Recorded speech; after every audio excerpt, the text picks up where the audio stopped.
नमस्कार, आप देख रहे हैं आज तक। आपके साथ मैं हूं अंजना ओम कश्यप। दिल्ली के मुख्यमंत्री अरविंद केजरीवाल एक तरफ अपनी पार्टी में बगावत से लोहा ले रहे हैं, तो दूसरी तरफ सिस्टम से अपनी सरकार के हक की जंग भी लड़ रहे हैं।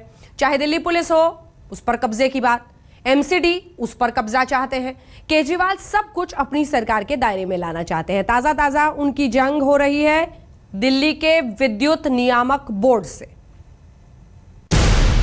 हुकूमत की जंग में केजरीवाल, छेड़ी दिल्ली के हक की लड़ाई। एमसीडी दिल्ली पुलिस पर मांगा हक। उपराज्यपाल से सीएम की जंग और अब डीईआरसी पर दंगल।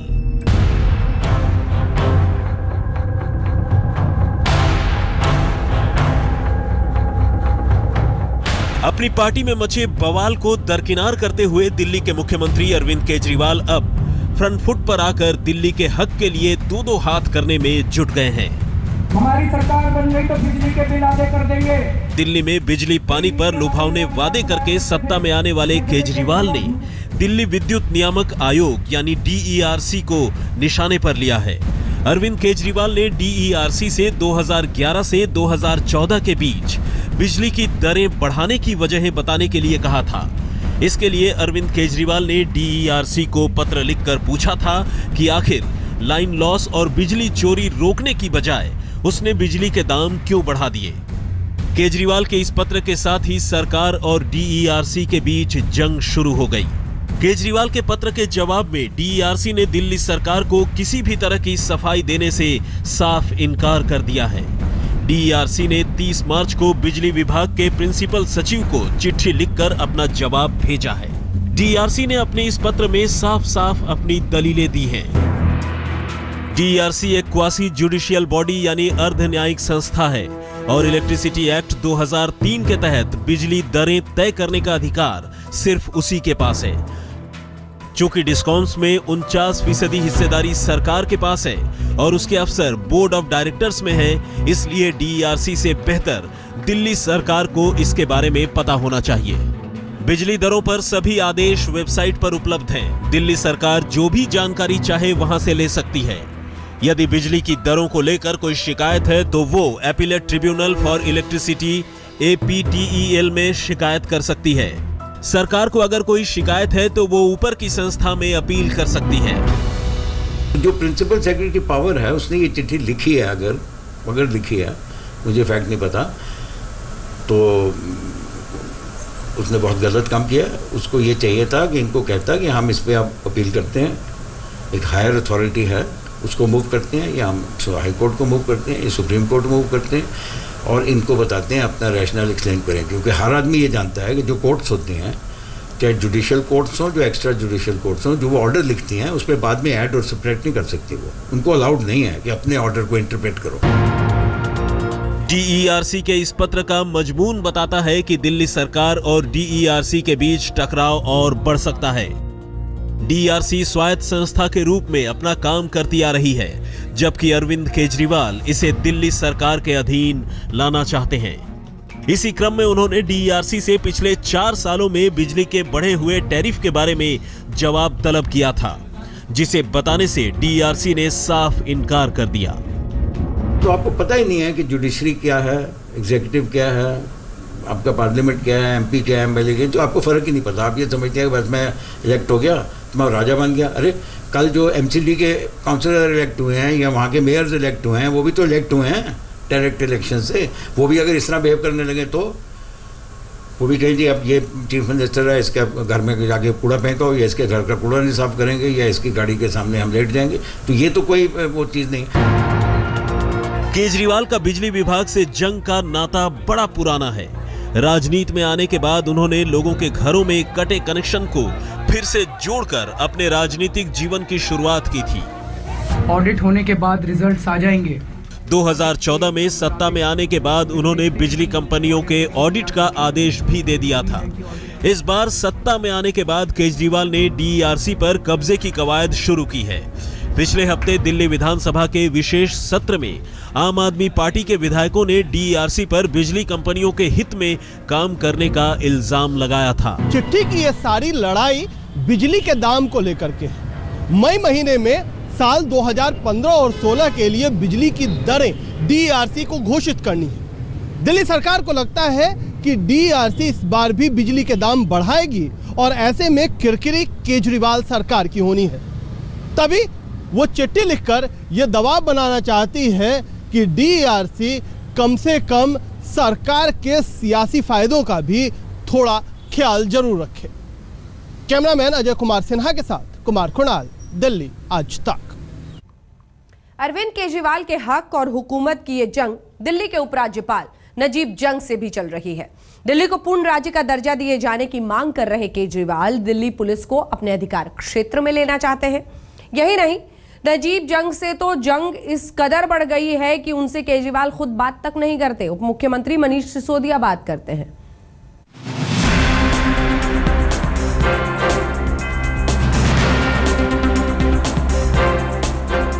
पूर्ण स्वराज का नारा लेकर राजनीति में कूदे केजरीवाल अब दिल्ली में पूर्ण स्वराज के लिए अड़े हुए हैं। दिल्ली विधानसभा चुनाव के दौरान ही अरविंद केजरीवाल सार्वजनिक मंचों से कई बार कह चुके हैं कि वो दिल्ली को पूर्ण राज्य का दर्जा दिलवाने के लिए हर मुमकिन कोशिश करेंगे। और इसी कड़ी में केजरीवाल की नजर दिल्ली पुलिस विभाग पर टिकी है। दिल्ली में सरकार का कामकाज संभालने के बाद से अरविंद केजरीवाल ने मंशा साफ जाहिर कर दी। हर विभाग में अपना अधिकार और अधिकारों की इस फहरिस्त में उन्होंने पहला अधिकार जताया दिल्ली पुलिस विभाग पर, जिसका पूरा कार्यभार दिल्ली के उपराज्यपाल नजीब जंग पर है। इस मुद्दे पर दिल्ली के उपराज्यपाल और मुख्यमंत्री के बीच टकराव के हालात बने हैं, लेकिन दिल्ली के उप मुख्यमंत्री का कहना है कि सब ठीक है। दिल्ली सचिवालय और LG हाउस के बीच में क्या कुछ गतिरोध है? नहीं, कोई गतिरोध नहीं। कोई गतिरोध नहीं। जब होगा तो आपको पता चलेगा, हमसे पहले तो आपको पता चलेगा। मनीष सिसोदिया जो भी कहें, लेकिन सूत्रों का कहना है कि LG ऑफिस की सबसे बड़ी शिकायत इस बात को लेकर थी कि सरकार कई महत्वपूर्ण मसलों पर LG ऑफिस की अनदेखी कर रही है और LG से केजरीवाल के बजाय मनीष सिसोदिया संवाद कर रहे हैं। इससे पहले अरविंद केजरीवाल एक चिट्ठी के जरिए अपनी मंशा जाहिर कर चुके हैं। केजरीवाल आप नेताओं को चिट्ठी लिखकर निर्देश दे चुके हैं कि पुलिस, कानून व्यवस्था और भूमि मामलों की फाइलें उनके टेबल से होकर गुजरनी चाहिए, जबकि इस क्षेत्र से जुड़े सभी काम लेफ्टिनेंट गवर्नर के कार्यक्षेत्र में आते हैं। यूं भी अरविंद केजरीवाल के राजभवन के साथ रिश्ते बहुत अच्छे नहीं रहे हैं। दिल्ली में जिस दौरान विधानसभा निलंबित थी और आम आदमी पार्टी चुनावों की जोर शोर से मांग कर रही थी, उसी दौरान केजरीवाल ने LG को बीजेपी का एजेंट करार दे दिया था। अब केजरीवाल दोबारा सरकार में है, लेकिन राजभवन के साथ उनके रिश्तों की खटास बरकरार है। राजभवन को बार बार लगता है कि केजरीवाल उसके अधिकार क्षेत्र में दखल दे रहे हैं और केजरीवाल ने जाहिर कर दिया है कि दिल्ली की लगाम अपने हाथ लेकर दम लेंगे। डिपार्टमेंटल सेक्रेटरीज जो हैं दिल्ली में सारे सीनियर IAS ऑफिसर्स हैं, और जो IAS ऑफिसर्स हैं अगर बहुत ज़्यादा मतलब प्लायबल भी होने की कोशिश करेंगे तो वो प्लायबल लोकल गवर्नमेंट को नहीं हो सकते, क्योंकि उनकी प्रमोशन, उनकी ट्रांसफर, उनकी चार्जशीट, उनको डिपार्टमेंटल एक्शन सब सेंट्रल गवर्नमेंट ने लेना है। सब सेंट्रल गवर्नमेंट की अथॉरिटी है वो, या उपराज्यपाल की अथॉरिटी है। तो मैं नहीं ये विश्वास कर सकता, मगर ऐसा ये अगर कर रहे हैं तो ये सब प्री वॉर्न्ड रहे कि ये बाद में बड़ी सीरियस ट्रबल में फंसेंगे। सरकार बनने के 10 दिन बाद ही अरविंद केजरीवाल दिल्ली पुलिस को अपने अधिकार क्षेत्र में लाने के लिए LG नजीब जंग को एक चिट्ठी भी लिख चुके हैं। उस चिट्ठी में केजरीवाल ने rule number 45 transaction of business government of NCT of Delhi 1993 का जिक्र किया है। केजरीवाल ने इस नियम का जिक्र करते हुए चिट्ठी में लिखा है कि कानून व्यवस्था, पुलिस और जमीन से जुड़े मामलों में संविधान के अनुच्छेद 239 के तहत उपराज्यपाल को मुख्यमंत्री की सलाह लेनी होगी। इस नियम के मुताबिक मैं गृह विभाग को जरूरी निर्देश जारी कर रहा हूं कि कानून व्यवस्था, पुलिस और भूमि से जुड़े मामलों के फाइलें मुख्यमंत्री कार्यालय से होकर जाएं। केजरीवाल की इस चिट्ठी की जानकारी केंद्रीय गृह मंत्रालय को दे दी गई है। गृह मंत्रालय नियमों की जांच पड़ताल में लगा है। कोई डिफरेंस ऑपिनियन है CM और लेफ्टिनेंट गवर्नर के अंदर, तो that difference opinion will be first referred to the council. Council के साथ अगर वो परसिस्ट करता है then it can be referred to the president. उसके अंदर भी रिजॉल्व करने का तरीका है। इसके ये नहीं है कि इसके अंदर अगर कोई डिस्प्यूट आता है तो रिजॉल्व करने के भी तरीके हैं। दिल्ली के मुख्यमंत्री अरविंद केजरीवाल और उपराज्यपाल नजीब जंग की 23 मार्च को मुलाकात हुई थी। हालांकि मुलाकात में कोई औपचारिक एजेंडा तो नहीं था, लेकिन दोनों ने सामान्य सरकारी कामकाज के तरीके पर इस दौरान चर्चा की। गृह विभाग से जुड़े मामलों को लेकर राजभवन और मुख्यमंत्री के बीच टकराव के हालात बने हैं। कुमार कुणाल, दिल्ली आज तक। दिल्ली में सरकार तो आम आदमी पार्टी की है, लेकिन तीनों एमसीडी पर बीजेपी का कब्जा है।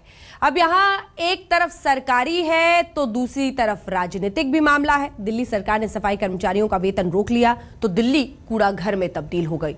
अब केजरीवाल चाहते हैं कि एमसीडी पर भी दिल्ली सरकार का कब्जा हो जाए। डीईआरसी के ताजा विवाद ने अरविंद केजरीवाल की दिल्ली नीतियों को एक बार फिर हवा दे दी है। डीईआरसी और गृह विभाग के अलावा अरविंद केजरीवाल एमसीडी में भी दिल्ली सरकार का अधिकार चाहते हैं। दिल्ली मुख्यमंत्री और उप मुख्यमंत्री दोनों ही कह चुके हैं कि एमसीडी को कोई बेहतर ढंग से चला सकता है तो वो दिल्ली सरकार है। एमसीडी में केजरीवाल अपना दखल तो चाहते हैं, लेकिन इन दिनों जो हालात हैं उनसे दिल्ली वाले हलकान हैं और सफाई कर्मी परेशान। केंद्र से 600 करोड़ रुपए आना है एमसीडी का, वो अभी तक आया नहीं है। अरविंद जी ने ये तक कहा है कि आप पैसा हमसे ही मत लो, सीधे आके केंद्र से मिल लो, सीधा पैसा उनसे ले लो, अपना काम करो। दरअसल 3 महीने से सफाई कर्मियों को वेतन नहीं मिला है और एमसीडी का दावा है कि केजरीवाल सरकार ने उनके हिस्से के 1800 करोड़ रुपए दबा कर रखे हैं। वहीं केजरीवाल सरकार का कहना है कि एमसीडी के हिस्से का 600 करोड़ रुपए केंद्र ने रोका हुआ है। देनदारी ठहरी हुई है और राजनीति जोरों पर है। आप 1 महीने में आपने क्या किया है? आपने जो वायदे किए थे पूरे कर लिए क्या? स्कूल बन गए क्या? अस्पताल बन गए क्या? जगह ले ली क्या? अब वो डीडीए पर परसेंट चिन्ह लगा रहे हैं, अब वो दिल्ली पुलिस पर परसेंट चिन्ह लगा रहे हैं। जो काम उनके अधिकार में नहीं आता उन कामों की तो वो डिमांड कर रहे हैं केंद्र सरकार से और एलजी साहब से, और जो उनके काम आते हैं नगर निगम को सही चलवाना और नगर निगम की सहायता करना, उस काम से पीछे भाग रहे हैं। इस प्रकार से अगर वो करेंगे तो दिल्ली की जनता ने जितना उनको समर्थन दिया है, यह वही जनता है जो समय समय पर उखाड़ कर फेंक देती है। दिल्ली की सिविक बॉडी एमसीडी के लिए फंड केंद्र और दिल्ली सरकार से जारी होता है। एमसीडी का दावा है कि दिल्ली सरकार सफाई कर्मियों को पैसा जारी नहीं कर रही और दिल्ली सरकार का दावा है कि केंद्र ने पैसा रोका हुआ है। केजरीवाल भले ही एमसीडी पर निगाहें जमाए बैठे हों, लेकिन सफाई कर्मियों के तबके ने केजरीवाल को बड़ी तादाद में वोट दिया था और इस वक्त भी इनकी निगाहें केजरीवाल पर ठहरी हुई हैं। 70 सीटों की दिल्ली विधानसभा में आम आदमी पार्टी को चुनाव में 67 सीटों पर जीत हासिल हुई और प्रचंड बहुमत मिला, जिसके बाद लोगों की उम्मीदें और उनकी जिम्मेदारी दोनों बढ़ गई। लेकिन अब सरकार जिम्मेदारी की कम और अधिकारों की बात ज्यादा कर रही है, जिससे सरकार के अंदर और बाहर दोनों ही तरफ उसे विरोध झेलना पड़ रहा है। कैमरा पर्सन फैजान के साथ रजत सिंह, दिल्ली आज तक। अरविंद केजरीवाल 2 मोर्चों पर जूझ रहे हैं। अब सीधे सीधे आर या पार के मूड में दिखाई देते हैं। केजरीवाल के खिलाफ आवाज उठाने वालों को बाहर का रास्ता दिखाया जा रहा है। ताजा मामला है राष्ट्रीय कार्यकारिणी सदस्य राकेश सिन्हा का। इन्होंने पिछले दिनों योगेंद्र यादव और प्रशांत भूषण को पार्टी से बाहर करने के तरीके पर सवाल खड़े किए थे। पार्टी से सस्पेंड।